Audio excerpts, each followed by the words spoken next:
Hey, what's up guys? Welcome back to the channel. Today we are talking about the Nataruk after almost 3 years. Way back in 2022, one of the very first videos that I ever made was on this bow. And it was actually my most viewed video for a very long time. I think now it's like number 3 or something, but it's been a while since I've talked about it. And this bow is easily still one of the best, if not the best bows in the game. Everything around it has changed quite a lot, and looking back at that old video of mine, I wouldn't really recommend you use the same build that I was using then. So I'm going to show you today how to make the absolute best out of this weapon, because man is it strong. Now if you don't have this weapon, this is actually a quest weapon that you get for free just by completing the new war. And when I originally made this video, that was kind of as far as you could really go in the game, but now we have many things to come afterwards, and I'd say that a majority of the people who are watching this video right now have definitely gotten past that point. But in terms of basic functionality, it is a bow. You will notice something weird though. When I am firing it, you will see that a ring appears around your reticle, and if I charge it up and then get it in between that last 30% of the ring, you can do one of two things. Either charge it up all the way, and then you just get a normal like heavy bow shot that will, auto fire itself after a couple of seconds. Or if you release before getting to 100%, but after getting over 70%, you will do a perfect shot. And you can tell when you're in perfect shot range because your reticle will glow yellow. These perfect shots have increased stats relative to the base form and are very powerful for some reasons that I will cover in a second. So you definitely want to try to get these as often as possible when you are using this bow because they just deal way more damage than everything else. Against some actual enemies, the quick shot is like your typical bow arrow shot. It doesn't have any, AoE, and it goes very quickly. There's something really good about this one. It does have some niche impact 2 slash builds, but you won't really find yourself using those very often. But if we get ourselves up to a charged or perfect shot, you will notice that now the weapon fires what I could only equate to being a tree trunk sized projectile, because look at how massive it is. Pause. Something you're probably also noticing right now is that the weapon does have infinite body punch through, which means that it will just fly through every enemy you fire it at, and makes it a fantastic room clearer because you can just shoot through everything that you see. Infinite body punch through is a little bit different than normal punch through though, because right now I cannot shoot through this. Even if I get a perfect shot, it will not go through, which is why using mods like Prime Shred so that you can fire through these things to then have the arrow go through every enemy is going to be something we take advantage of later. But things are looking pretty good for this weapon right now, so let's review the 2 ways that you want to build it.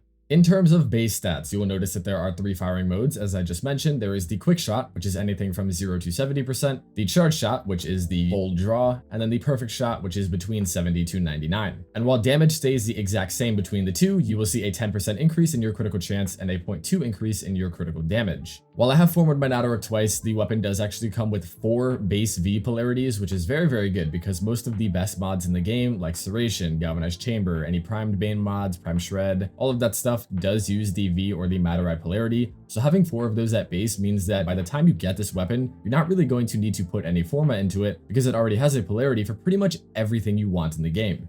The raw damage on Nataruk is so absurdly high that when you combine it with a status like Electric, you can get an AoE on top of the already existing AoE that the projectile has, which will do massive amounts of damage in the 3-meter radius that it propagates in, due to just how ridiculously high these base stats are. To explain each mod individually, Galvanized Chamber is more multi-shot. You use this on pretty much every build, nothing special here. But Galvanized Aptitude is better than one would expect here because it is actually multiplicative on this weapon. But basically, all that this means is that instead of it just adding base damage like Primary Deadhead would, it will multiply with the base damage that you add from this arcane per status you have on an enemy at 80% per. So instead of getting 180% damage, you will get 180% damage times the 360% from Primary Deadhead, which is a significant boost in DPS. Like I just mentioned, Prime Shred is a great mod on the Nataruk because it allows you to shoot through terrain with the 2.2 universal punch through, and then plus 55% fire rate actually gets doubled for bows and makes hitting that perfect shot significantly easier because the draw time without it is just kind of slow.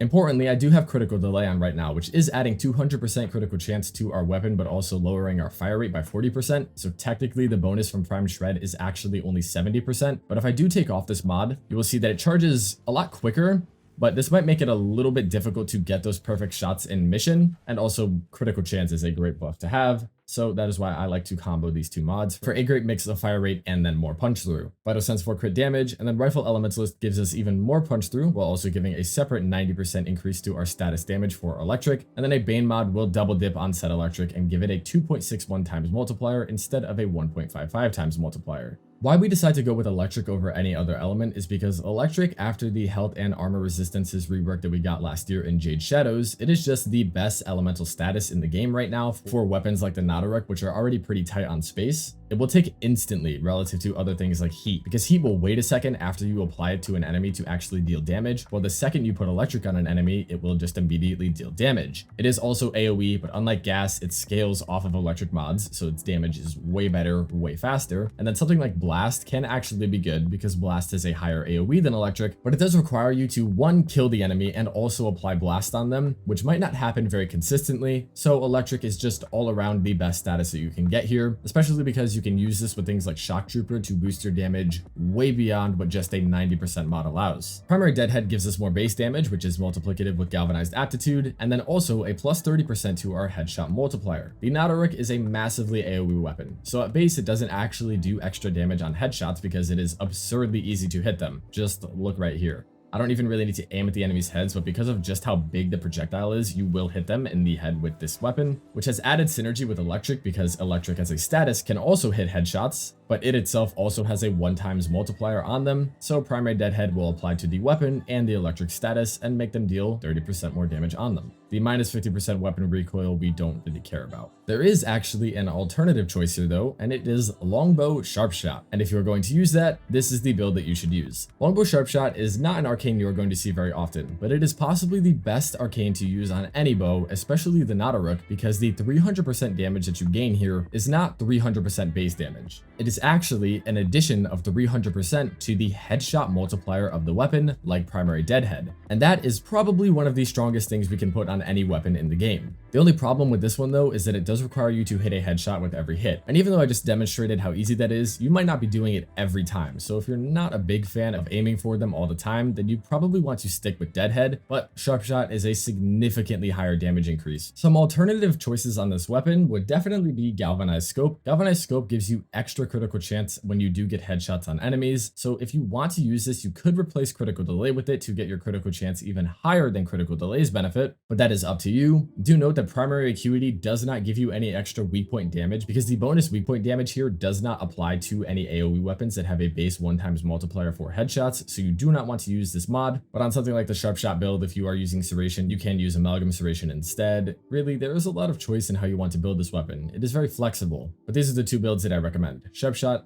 definitely at max rank is going to be a higher damage setup overall, while this is just a really good general use build that you can use pretty much anywhere and it is going to be good. In terms of warframes that you would want to pair this with, Mag is an obvious choice for the synergy that it has with her bubble. I will just demonstrate that very quickly. Actually kind of makes my game lag with how much stuff goes on there, but yeah, this weapon's infinite body punch through paired with Mag's bubble just kind of creates a big blender. It's one of the funnier builds in the game.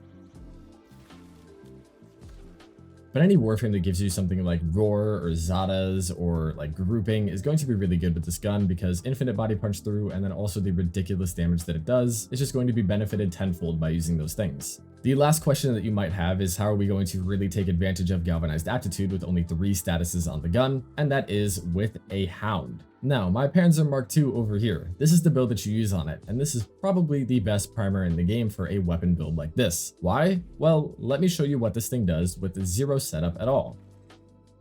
Yeah, so it triggered all those statuses, and now it's going to trigger all of these on pretty much everything.